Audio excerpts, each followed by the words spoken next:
안녕하십니까. 경제지식네트워크 이병태 교수입니다. 저는 방금 대구에서 올라왔는데요. 대구는 한 2주 전에 벚꽃이 다 졌다 그럽니다. 그리고 서울은 지금 장소에 따라서 벚꽃이 아주 흐드러지게 펴 있죠.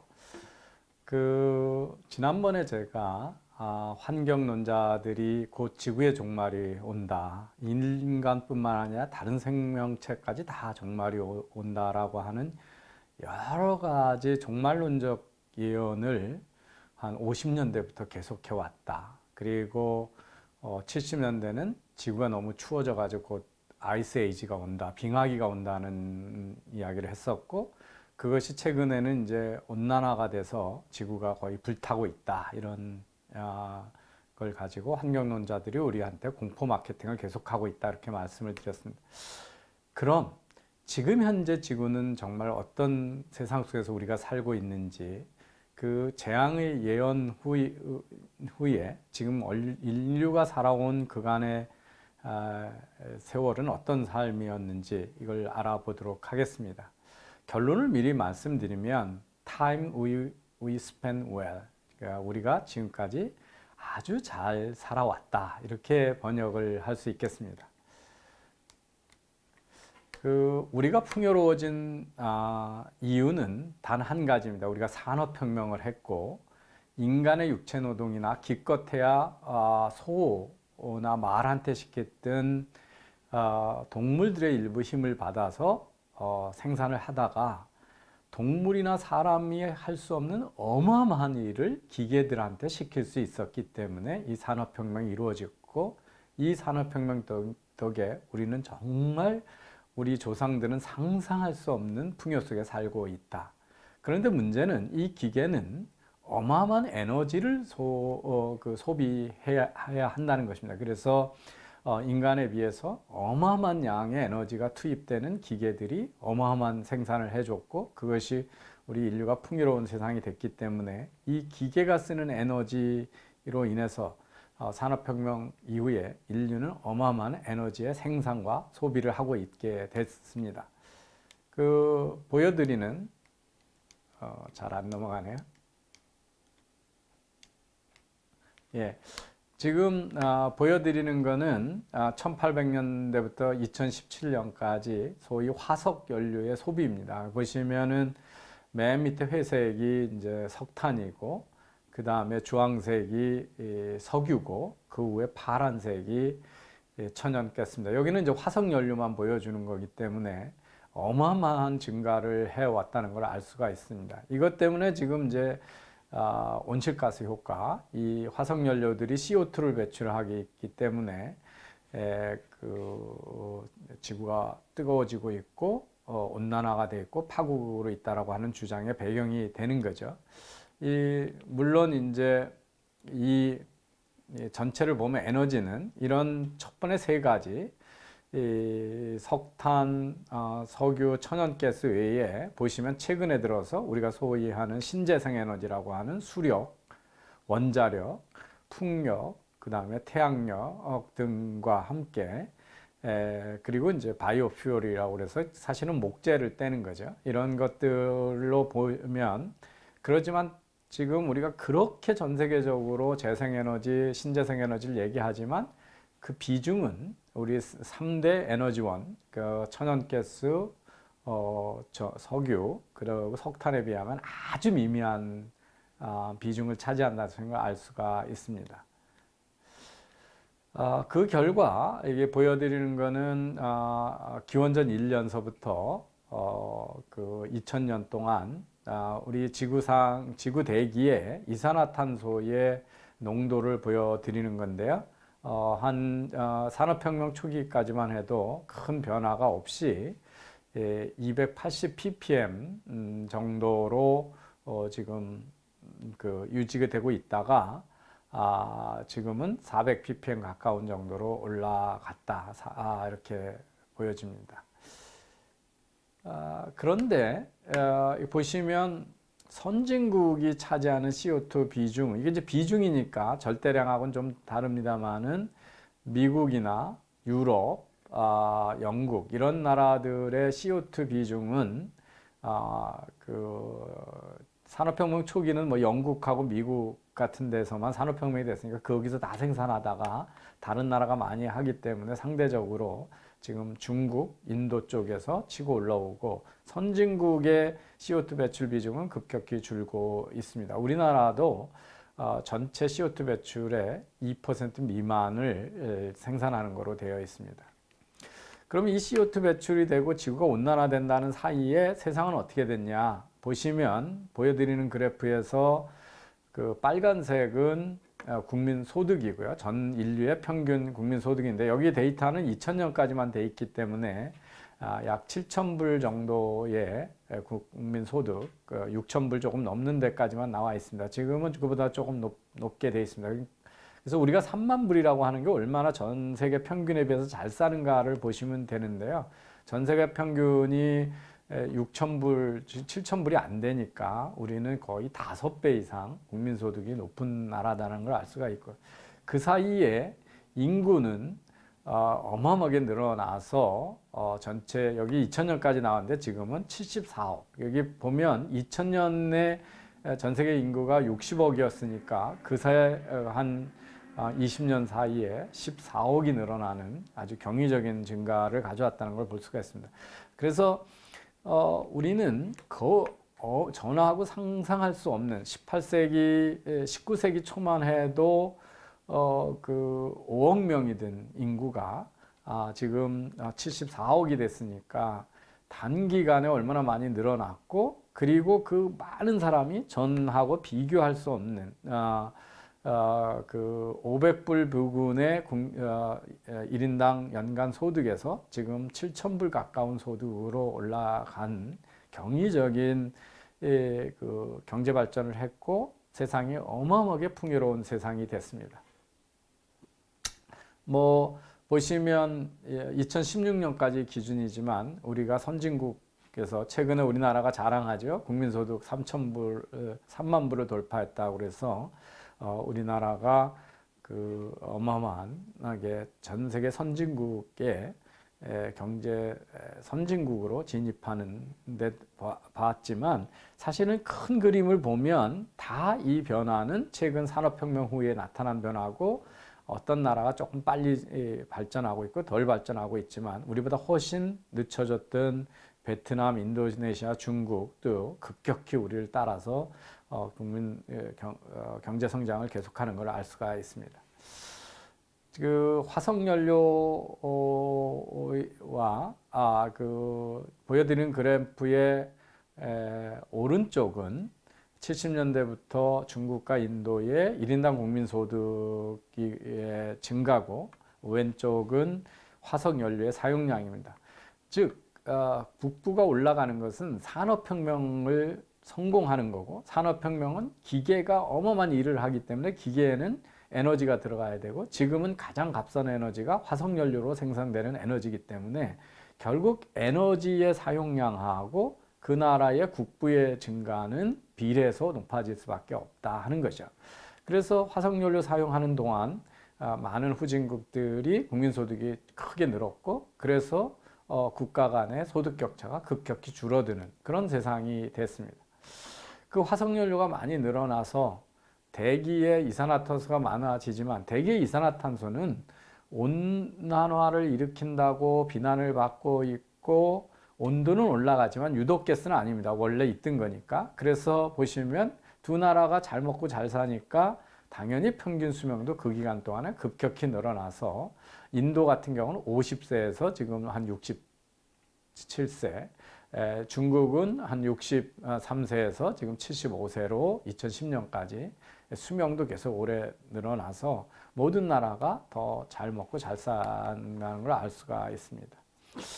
평균 신장도 영양이 좋아지니까 얼마나 크게 높아졌는지 보여드리면, 지금 네덜란드, 독일, 프랑스, 한국이 있고요.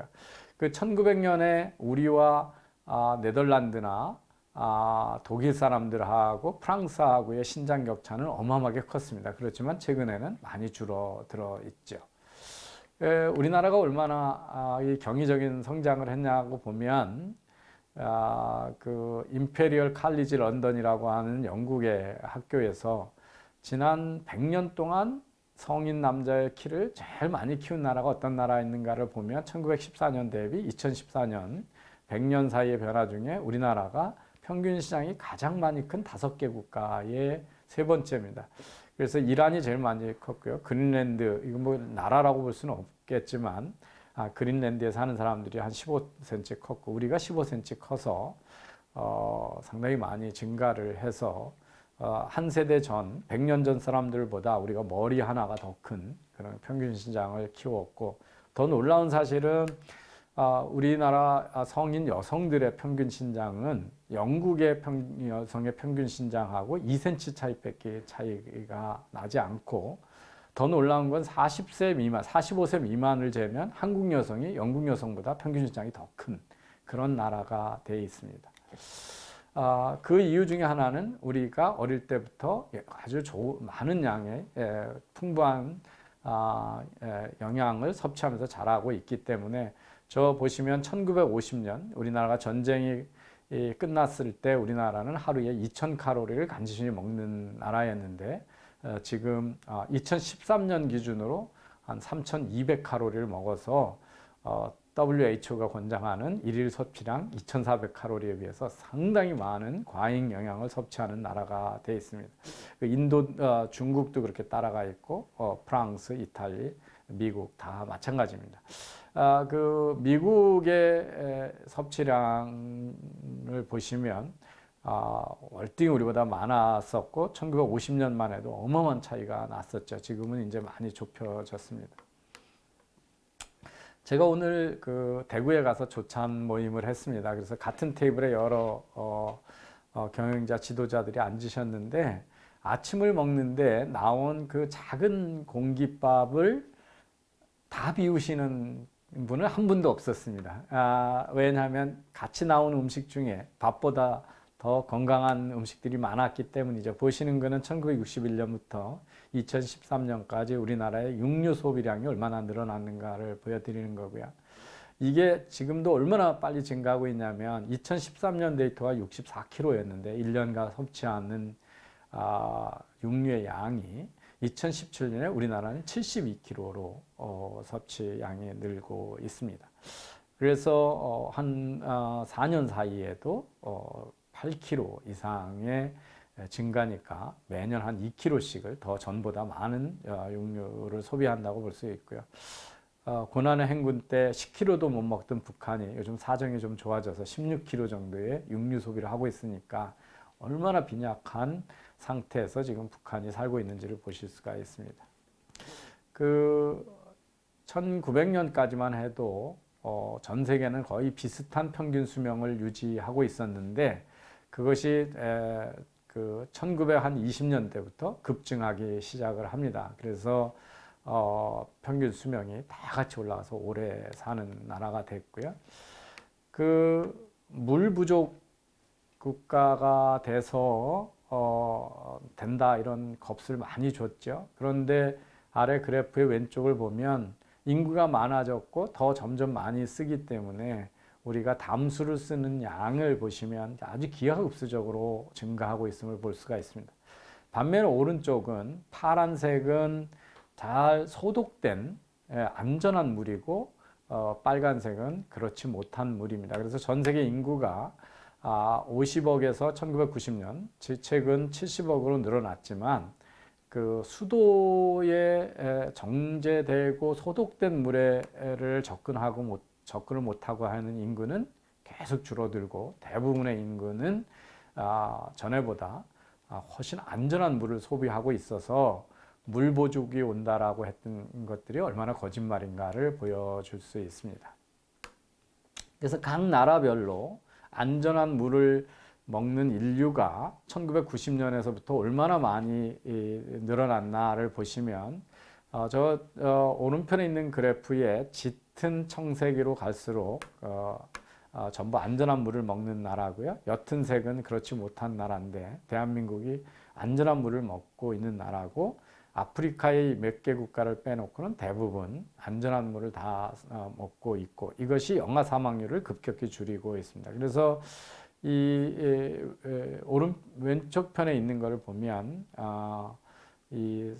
서아시아에서 그간 안전한 물을 못 먹던 사람들이 안전한 물을, 소독된 물을 먹는데 48% 정도가 증가했다. 최근 한 30년 사이에 이런 증가를 가져왔다는 걸 볼 수가 있습니다. 그래서 전 세계적으로 다 옛날보다 깨끗한 물을 마시고 살고 있다고 하는 겁니다.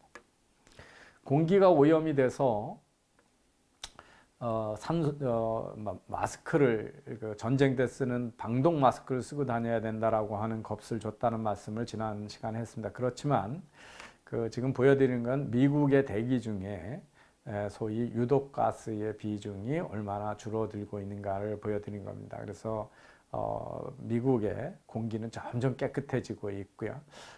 그거는 지금 영국에서 보셔도 지금 그 유독가스 비중이 1970년에 비해서 2010년에 보면 거의 없을 정도로 유독가스들이 다 줄고 있고, 그리고 오른편에 드는 건 미세먼지입니다. 유독가스가 미세먼지의 농도도 배출량이 급격히 줄어드는 것을 볼 수가 있습니다. 그래서 전 세계적으로 대부분 다 이렇게 줄고 있고요. 우리도 잘 안 믿으시는데 사실은 미세먼지나 유독가스의 함량이 최근까지 많이 줄어들다가 중국이 산업 개발을 하면서 미세먼지가 반등되기 시작하는 것이 아주 최근이지만 옛날보다는 서울 공기가 훨씬 깨끗해져 있습니다. 그 다음에 이제 그 CO2 배출하고 배출이 되는 것 중에 공기 중에 잔류되는 것들을 보시면은 왼쪽 편에 1900년부터 2000년까지 이렇게 CO2 배출이 늘었는데 이것 때문에 기후에 되게 큰 변화가 온다고 그러지만 보시면 오른편 보시면 이 기후에 관련된 사망자 수는 거의 1950년대에 비해서 얼마나 낮아져 있는지를 알 수가 있습니다. 저는 지금도 1974년인가 남한강이 대범람을 해서 제가 살던 고향에 면소재지가 다 물에 잠기는 대참사를 기억합니다. 저희 부모님하고 막 초가지붕이 둥둥 떠내려가고 지붕 위에 돼지가 있고 막 그 소가 떠내려가는 대홍수를 경험한 적이 있습니다. 근데 우리나라에서는 지금 그런 거에 의해서 사람이 죽지 않지요. 아마 최근에 있었던 동해안의 산불 같은 게 우리나라 70년대, 80년대 났으면 어마어마한 걷잡을 수 없는 대참사로 이어졌을 겁니다. 왜냐하면 그 소방 헬기나 이런 것들을 많이 가지고 있지 않기 때문이죠. 그리고 그때는 농가 쪽에 많이 살았기 때문에 훨씬 화재에 위험하지만 지금 도시적으로 와서 도시가 훨씬 자연재해로부터 안전한 환경을 만들고 있기 때문에 경제가 발전하면 이렇게 기후에 관련된 사망자 수가 급감을 하고 있어서 기후변화에 의해서 세상에 종말이 온다는 거하고는 다른 통계가 지금까지 나타나고 있다는 걸 볼 수가 있습니다. 석유와 석탄과 중요 광물들이 다 고갈되겠다는 이야기들을 가지고 겁을 줬고 1차 우리가 석유 파동 때 30년 후에 70년대 초반에 곧 지구에 그런 자원들이 다 고갈된다고 했습니다. 그런데 보시면 오른편에 보면 밑에 그 석유 소비량입니다.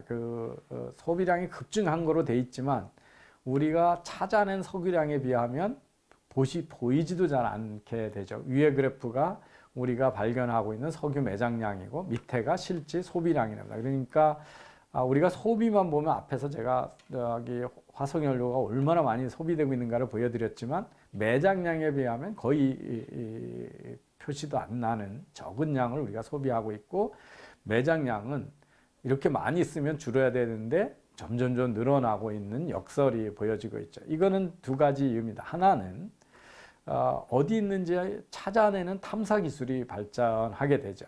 옛날에는 우리가 대륙봉에 있는 것들만 찾고 가까이 있는 것만 보였는데 지금은 그 석유를 탐사하는 기술이 있어서 아주 깊숙이 있는 곳도 다 찾아내고 또 기술이 좋아서 전에는 캐지 못했던 대륙봉 근안에서 캐던 석유를 심해에 있는 것들도 다 찾아내게 됩니다. 그래서 이 어떤 것들이 이 자원이 있는지를 찾아내는 기술하고 자원을 그것을 직접 활용을 하는 기술이 다 경제성 있게 기술이 발전하면서 원래 있는 자원 중에 우리가 찾아낸 양도 그리고 그것을 생산하는 양도 급격히 늘어나고 있는데 찾아내는 양이 생산하는 양보다 훨씬 크기 때문에 보시다시피 매장량은 훨씬 증가하는 것으로 되어 있습니다.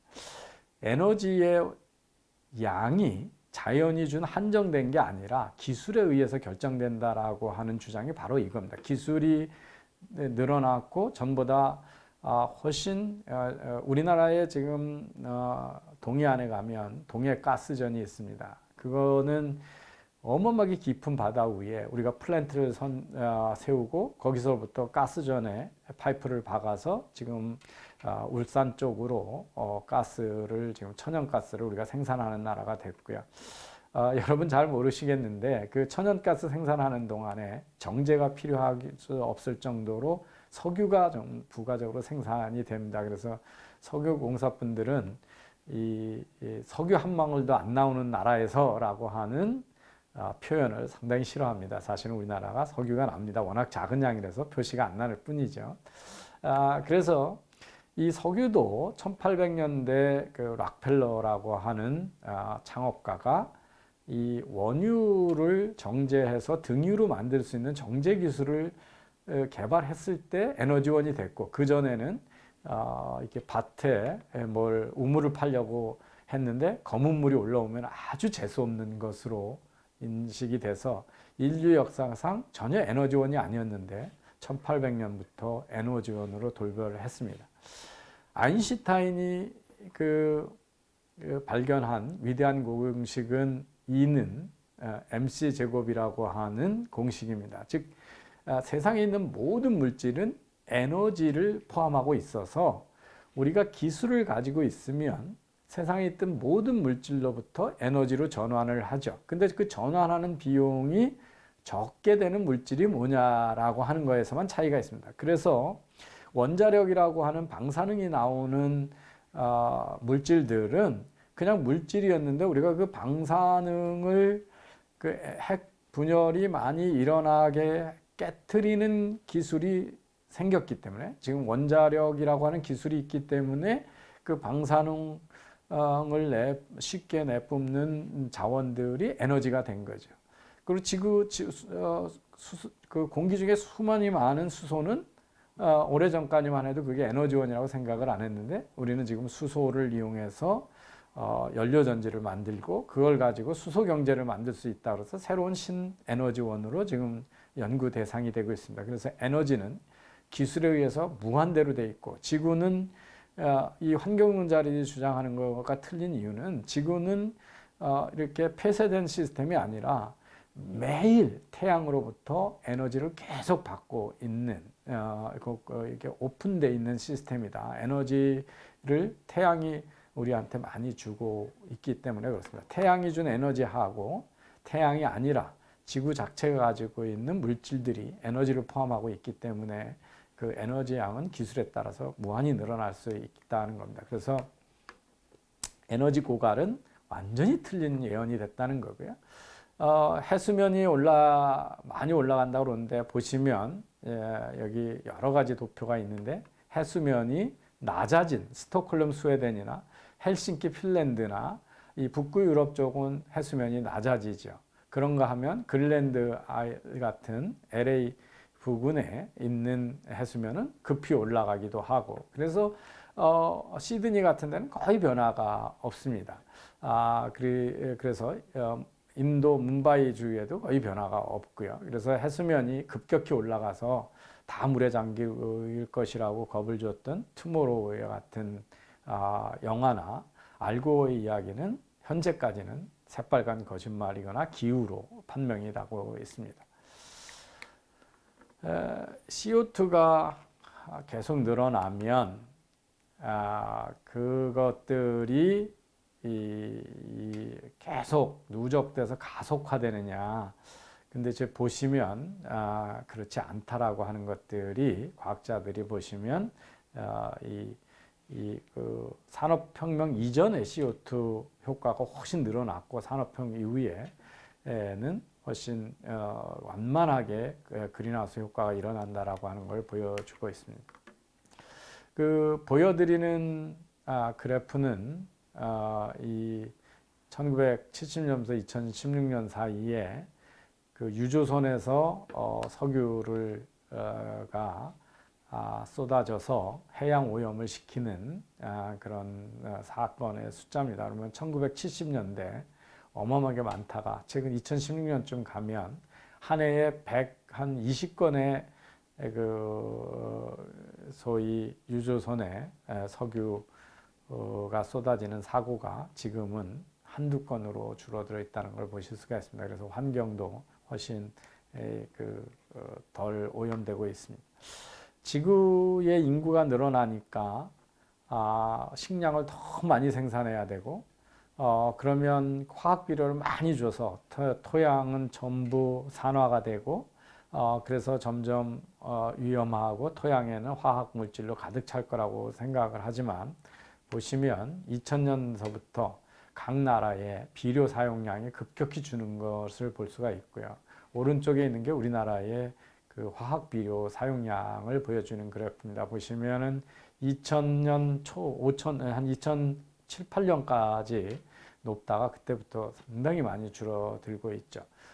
그렇지만 식량 생산 전보다 우리가 많이 합니다. 그런데 전에보다 훨씬 통제된 환경에서 많은 농사를 짓게 됩니다. 그래서 비닐하우스에서 짓게 되고 그 다음에 바이오 기술에 의해서 더 잘 자라는 품종을 만들게 되고 그 다음에 수직 농장 같은 버티컬 팜처럼 그 통제된 상태에서 땅이 필요 없이 수경 재배로 많이 생산을 하게 되고 이러면서 그 비료 사용량에 줄어들어서 우리 그 바이오 기술, 화학 기술들이 결합이 돼서 식량을 훨씬 많이 생산하지만 화학 비료의 사용량은 줄고 있다는 걸 볼 수가 있습니다. 우리 피부 속에 얼마나 많은 나쁜 화학 물질이 잔류하는가를 지금 미국 데이터를 가지고 쭉 보시는 건데요. 왼쪽에 있는 것이 인간의 피부에 있는 그 살충제의 잔류량입니다. 이게 이제 미국 데이터인데요. 1970년부터 83년까지밖에 데이터가 없어서 최근에 이제 줄어든 거를 더 많이 줄어든 걸 보이지 않지만 급격히 줄고 있는 걸 볼 수가 있고요. 가운데 것은 영국이고요. 그리고 제일 오른쪽 거는 일본의 케이스입니다. 그래서 어느 나라가 되든 인간 몸속이나 우유 속에 이 살충제의 잔류량이 옛날에는 비교할 수 없을 정도로 많이 낮아지고 있다고 볼 수가 있습니다. 이렇게 인간이 많이 늘어났고 원양어업의 기술들이 발달했고 배들이 많이 만들어지니까 바닷속에 고기들이 다 고갈될 것 같지만 보여드리는데 보시면 1990년대부터 최근까지 우리 바다에서 잡는 고기의 양은 증가하지 않고 있습니다. 보시면 90년대부터 옆으로 쭉 가죠. 저 빨간 선이 우리가 바다에서 잡는 어획량이고요. 왜 그러냐면 인구가 그렇게 많이 늘었는데 어떻게 해서 바다를 고갈시키지 않고 있냐 하면 저 파란색이 양식 고기입니다. 그래서 통제된 공간에서 우리가 양식을 하기 때문에 그 바다에 가서 위험한 바다에 가서 고기를 많이 잡지 필요도 없고 멸종을 시킬 이유도 없게 됐습니다. 우리는 자연산 그러면 우리나라 사람들은 상당한 환상을 가지고 있습니다. 그래서 자연은 청정한 거고 자연에서 잡은 자연산은 더 좋은 거고 이렇게 돼 있지만 사실은 그것도 과학적이지 않은 사고입니다. 그 자연산의 고기, 자연에서 자란 식물들은 거기에 어떤 오염물질 속에서 자랐는지 모르죠. 자연은 그렇게 우리가 생각하는 것처럼 청정하지 않습니다. 오염된 자연도 많이 있죠. 인간이 오염 안 시켜도 자연 자체에 위험한 대장균도 많고 그렇습니다. 그래서 균들이 많죠. 그래서 사실은 통제된 환경에서 재배되는 고기들이 더 안전하기도 합니다. 이 툭하면 보여주는 게 우리가 대양을 오염시켜 가지고 산호초들이 다 죽는다는 겁니다. 그래서 석화시켜 가지고 산호초가 그냥 돌처럼 돼버리는 거죠. 그런데 1900년서부터 2000년까지 이 호주의 거대한 산호초 군집 지역이 Great Barrier Reef Coral이라고 하는 데죠. 거기에 보시면 사실은 석화돼서 이 석화된 왼쪽 그림입니다. 산호의 양이 급격히 줄고 있다. 석화되는 게 줄고 있다는 걸 볼 수가 있고요. 이 산호들이 존재하는 거가 20년 있었던 산호들의 분포가 어떻게 되냐. 그러니까 만약에 어릴 때 다 죽었으면 오래 살고 있는 산호들은 잘 없겠죠. 그러면 오른쪽에 보시면 20년 이상 된 산호의 양이 늘어나고 있다는 걸 보실 수가 있어서 그 환경이 우리가 CO2 배출, 화석연료에 의해서 불타는 지구, 인간이나 지구의 생명체가 위험의 지경을 가고 있다는 얘기는 현재까지는 나타나지 않고 있다. 그 반대의 통계치들이 훨씬 많다.